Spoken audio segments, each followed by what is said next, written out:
Դե չտայք իշխանությունը ուրեմն Նիկոլ Փաշինյանին, հետո եկա գալիս եք ստեղ ասում եք իշխանազավթեր, եկա քվեարկեցիք, տվեցիք, ասեցիք Նիկոլը ճիշտ էր, մենք սխալ էինք, հիմա էլ ասում եք իշխանազավթեր։ Շնորհակալություն, այդ պարզեք մյուս թիմի հետ ձեր ընդդիմադիր։ Չեն կողմնորոշվել։ Արման Ղազարյան,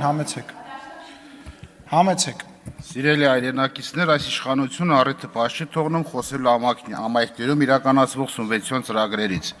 Հատկապես իրար տալով այս մասին խոսում են հերթական հաջորդ տարվա պետական բյուջեի նախագիծը ներկայացնելու եւ քննարկումների ընթացքում։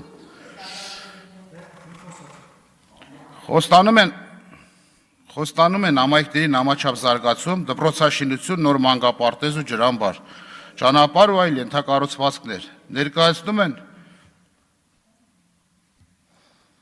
ուռճացված ֆինանսավորում, սակայն փաստը ցույց է տալիս, որ իրենք ի սկզբանե լավ էլ գիտեն, որ այս ծրագրերը չեն իրականացվելու։ Իսկ հաջորդ տարվա կատարողականի քննարկման ժամանակ էլ մի բան խաբում, մանիպուլացնում եւ անցնում են առաջ։